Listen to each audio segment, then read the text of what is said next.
अब आ जाइए question number 13 के ऊपर। और 13 में कह रहे हैं कि a car is travelling at 20 metre per second. The driver sees hazard, उसको कोई खड्डा नजर आया। After a reaction time 0.7 second, she performs an emergency stop by applying the brakes. The car takes further 3.3 seconds to come to a stop. Sketch a speed time graph for her journey from the moment she sees the hazards to the moment she brings her car to a stop. ठीक है, label the graph with as many detail as you can. अब देखिए, अब यहाँ पे हमारे पास 20 metre per second. अब जरा क्वेश्चन को मैं थोड़ा सा इधर से समझाता हूँ, फिर आपको ग्राफ समझ में आ जाएगा। इसमें अब देखिए, a car is travelling at 20 metre per second. इसका मतलब है कार पहले से 20 मीटर पर सेकेंड के स्पीड से जा रही है। अब हमने इसको ग्राफ पे शो करना है, ठीक है। The driver sees a hazard, उसको कोई गड्ढा नजर आता है, कोई रुकावट नजर आती है। After a reaction time of 0.7 second. अब देखें, 0.7 सेकेंड्स रिएक्शन टाइम है। इसका मतलब ये है कि इस टाइम 0.7 सेकेंड तक ही कांस्टेंट स्पीड चलेगी, क्योंकि अभी तक ब्रेक नहीं लगाया। इसको हम कहते हैं थिंकिंग डिस्टेंस कहेंगे, थिंकिंग डिस्टेंस। थिंकिंग डिस्टेंस ये है कि अगर आपको मिसाल की तौर पर ट्रेवल कर रहे होते हैं, सपोज कर ये जो औरत है 20 मीटर पर सेकेंड के स्पीड से ट्रेवल कर रही है, और उसको सामने जब कोई सिग्नल नज़र आया, मतलब कोई रुकावट नज़र आ गई, तो अब ये सोचने लगी कि अब ये रुकावट नज़र आ रहा है, तो अब मुझे मतलब गाड़ी रोकनी है, स्पीड ब्रेक लगाना है। अब इस दौरान जब ये थिंकिंग डिस्टेंस कहलाता है। यानी फ़ौरन ऐसा तो नहीं हुआ कि जैसे रुकावट नज़र आया फ़ौरन जो ब्रेक लगा दी, बल्कि ह्यूमन रिएक्शन होता है। जब कोई चीज़ नज़र आती है तो उसके रिएक्शन में थोड़ा सा टाइम लगता है। उसको अब जब टाइम लगता है तो उस टाइम के दौरान डिस्टेंस भी कवर होता है, उसको हम कहते हैं थिंकिंग डिस्टेंस, ठीक है। तो 0.7 सेकेंड उसकी थिंकिंग का टाइम है। तो 0.7 सेकेंड में कुछ डिस्टेंस कवर हो चुका होगा, तो 0.7 सेकेंड तक उसकी स्पीड कांस्टेंट रहेगी, ये हमने देखना है, ठीक है। उसके बाद क्या है, she performs an emergency stop by applying the brakes. Brake लगा दिया उन्होंने। आज जब ब्रेक लगा दिया तो कार की स्पीड कम हो जाएगी। The car takes a further 3.3 second to come to a stop. 3.3 second मजीद उसको लगे गाड़ी रुकने में। स्पीड 20 से 0 पे आ जाएगी। Sketch a graph. अब हम यहाँ पे मिसाल के तौर पे सपोज करें, मैं इधर करना चाह रहा हूँ, सपोज करें कि ये वो पॉइंट है 0.7 सेकेंड्स, यानी लेकिन यहाँ पे हमारे पास तो 10 सेकेंड का दिया हुआ है। लेकिन सपोज करें मेरे पास ये 1 सेकेंड है, ये 1 सेकेंड है, ये 2 सेकेंड है, ये 3 सेकेंड है, ये 4 सेकेंड है। इस तरह से ये 20, ये तो सही है। अब उसने क्या किया कि 20 मीटर पर सेकेंड उसकी स्पीड है, यहाँ से ग्राफ शुरू हो जाएगा 20 मीटर पर सेकेंड। और 0 पॉइंट, ये अगर 1 है तो 0.7 कुछ ये पॉइंट आ जाएगा, यानी सपोज कर ये पॉइंट आ जाएगा, ये कुछ इस तरह का आ जाएगा। तो यहाँ तक उसकी स्पीड कांस्टेंट रहेगी।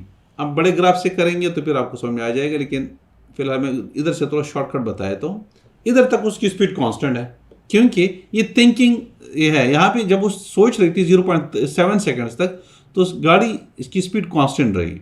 उसके बाद उसने ब्रेक लगा दिया अचानक, और 3.3 सेकेंड्स तक उसकी मेरा ख्याल है कि हाँ, तब मजीद 3.3, तो ये मजीद ये आपके पास ये 1, ये 2, ये 3 और ये आपके पास, तो 4 सेकेंड पे गाड़ी उसकी रुक गई है। और स्ट्रेट जो है, ये देखिए सीधा स्ट्रेट आ जाएगी, ये वाला स्ट्रेट लाइन आ जाएगी, बस इतना। नहीं, कर्व नहीं बनेगा, क्योंकि उसने डिसएलेरेशन प्रोड्यूस किया उन्होंने। अब यहाँ पे उसने ऐसा नहीं किया, कर्व तो अलग होगा ना, कि पहले एक्सेलरेशन कम कर दिया, उसने एक साथ ब्रेक फुल दबा दिया। उसने यहाँ पे मेंशन किया, क्या लिखा हुआ है कि she performs an emergency stop, मतलब एक फुल इमरजेंसी का मतलब फुल उसने ब्रेक दबा दिया। तो ये क्वेश्चन 13 आपको मेरे ख्याल में समझ में आ गया, इसमें कोई प्रॉब्लम नहीं होगा, आई एम श्योर। अच्छा ठीक है। अब एक क्वेश्चन जो आगे बता रहा है, इसमें क्वेश्चन नंबर 14 का बता रहा है कि copy table 2.3 sketch the motion graph for each motion described. At rest है। अब देखिए, motion of body, distance time graph है, स्पीड टाइम ग्राफ है। तो डिस्टेंस टाइम ग्राफ में एट रेस्ट क्या होता है, कुछ आइडिया है?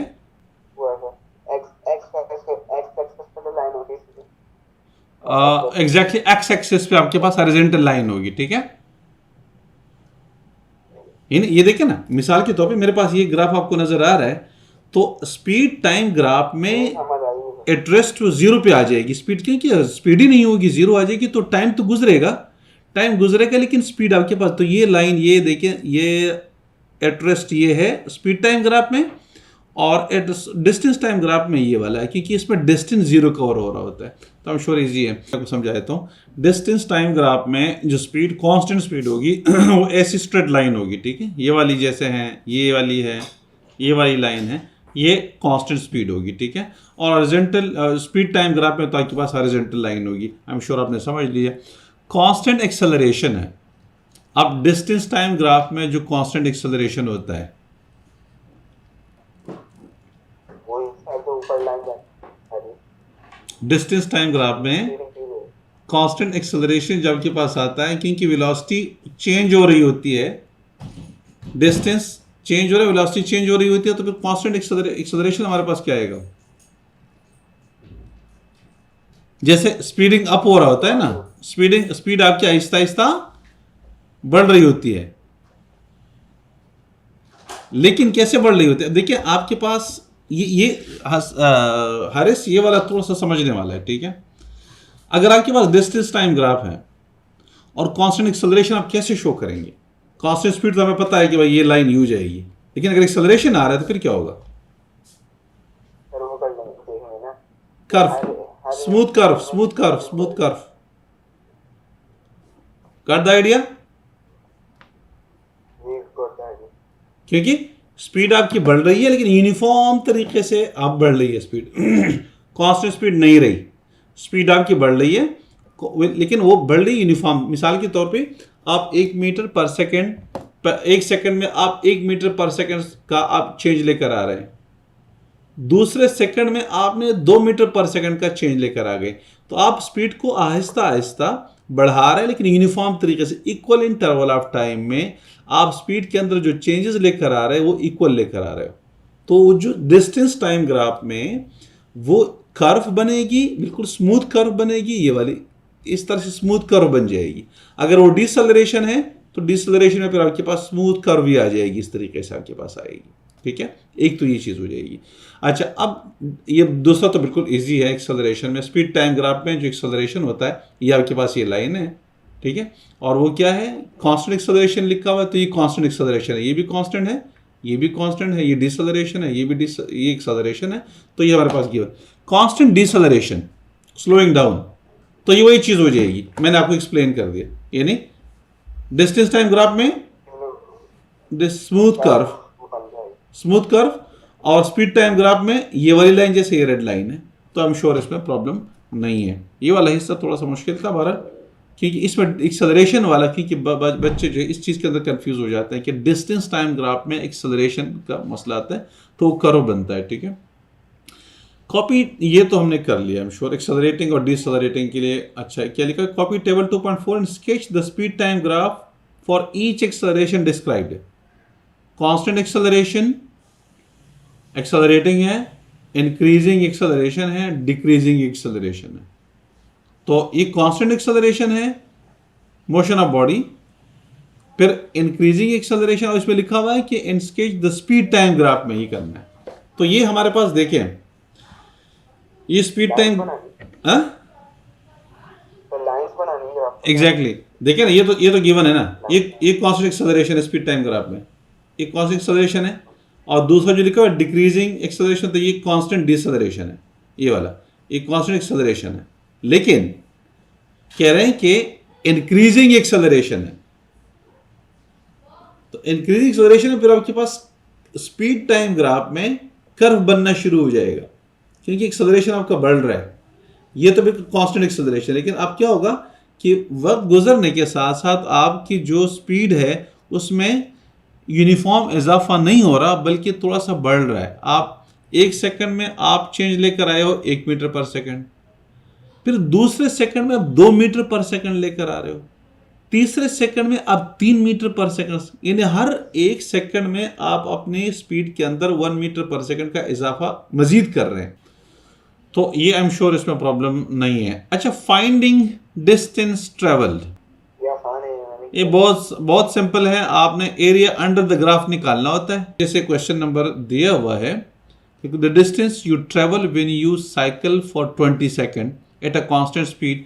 आप देखें 10 मीटर पर सेकंड कांस्टेंट स्पीड है, तो ये देखिए स्ट्रेट लाइन आ जाएगी, कितने सेकंड तक, 20 सेकंड्स तक आपने डिस्टेंस कवर किया, तो रेक्टेंगल आपके पास आ गया। लेंथ इनटू ब्रेथ आ जाएगा, 20 मल्टीप्लाई बाय 10, 20 10 100 आपके 200 सॉरी, तो आपके पास ये एरिया आ गया।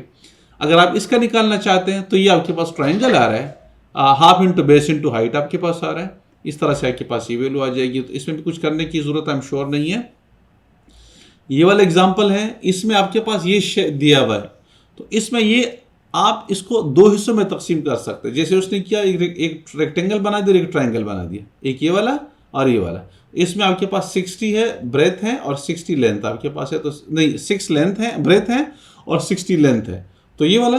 फिर आप इस हाइट को निकालते हैं तो ये 14 माइनस 6 8 आ रहा है, तो half into base into height, तो बेस कितना बनेगा 20 से लेके 60 तक 40 आ रहा है ये वाला, और हाइट आपके पास आ रही है 6 से लेके 14 तक 8 आपके पास आ रही है, तो half into base into height, इस तरीके से आप ये निकाल लेते हैं। ठीक है, बाकी जो क्वेश्चन है इंशाल्लाह फिर हम इसको मेरा ख्याल है कल कंटिन्यू करें। हारिस,